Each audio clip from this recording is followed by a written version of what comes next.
وصفتنا النهاردة من الوصفات القديمة، أو بالنسبة لي أنا بسميها كده من روائح الزمن الجميل. القراقيش. يعني القراقيش دي حاجة كده من العشق، يعني لو كل يوم أقدر أجيبها أو أعملها مش هتأخر يعني. وفي الشتا بقى لزوم الدفا، يعني لازم كده بقى مع كوباية شاي بلبن بقى أو كوباية نسكافيه اللي تحبيه، يعني ليكي أو للولاد، حاجة كده خطيرة. القراقيش يا جماعة بتبقى هشة ومقرمشة من بره وناعمة ودايبة كده في البق وانتي بتاكليها. بصوا بقى يا سلام كده، وبتبقى تحفة جدا مع كوباية الشاي. دلوقتي هنبتدي نقول مع بعض المقادير. معانا نص كوباية من المية الدافية، هنحط عليها معلقة كبيرة من الخميرة ومعلقتين من السكر. تمام، المعلقة اللي انا استخدمتها اللي هي معلقة الشاي، وهتكون مليانة مش ممسوحة. تمام، وهنقلبهم كويس مع بعض وهنسيبها على جنب لحد ما تتفاعل.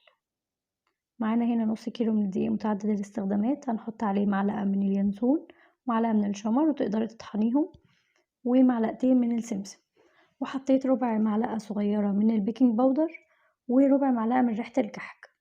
بتفرق في الطعم، وبالنسبة لي يعني كنا بنعملها كده زمان.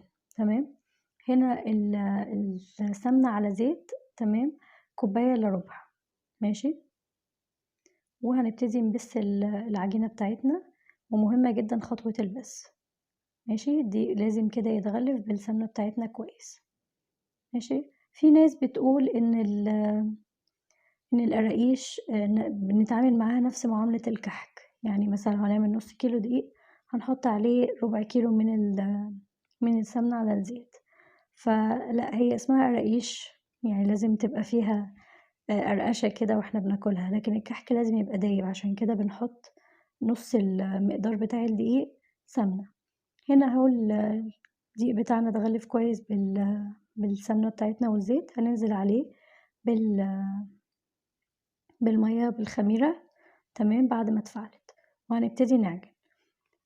القراقيش مش بتتعجن كتير، تمام، زيها زي الكحك بالظبط، يدوب العجينة بتاعتنا تلم وخلاص كده نغطيها ونسيبها ترتاح. تمام، هنا اهي العجينة بتاعتنا، لازم ما بيبقاش فيها عرق، زي ما اتفقنا كده في القرص. معلش أنا آسفة، في القرص ما بيبقاش العجينة بتاعتنا ليها عرق خالص. تمام، بتكون ناعمة وكل حاجة، بس ما بيبقاش فيها عرق، بتتقطع معانا. هنا اهي بعد ما ارتاحت، سيبها ترتاح كده ربع ساعة، بعد كده نبتدي نفردها. انا هقطعها لجزئين. تمام، وهفردها بالنشابة، وقطعيها بقى بالشكل اللي انتي عايزاه. ممكن تاخديها ايه، حتت حتت كده، زي ما كنا زمان ناخد كورة كورة كده ونفردها، نبططها بايدينا ونقطعها بالسكينة على طول.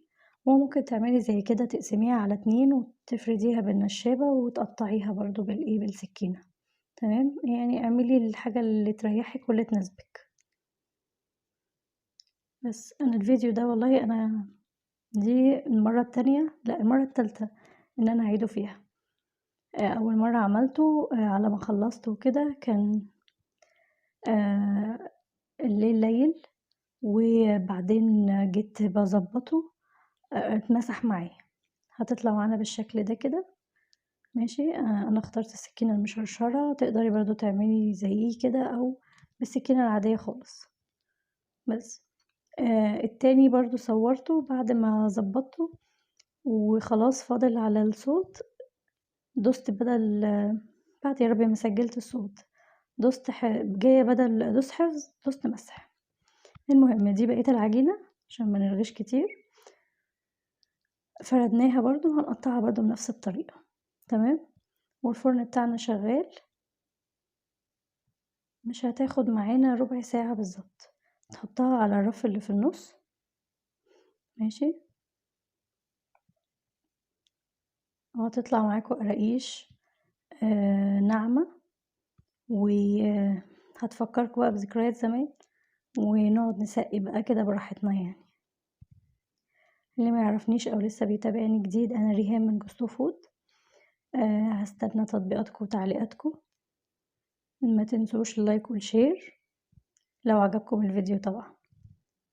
بس وهنرصها في الصاج بتاعنا. النص كيلو عمل بالظبط معايا صاجين، كمية حلوة يعني، بتطلع كمية حلوة كده محترمة، مع كوباية شاي سادة بقى، مع كوباية شاي بلبن انتي والولاد.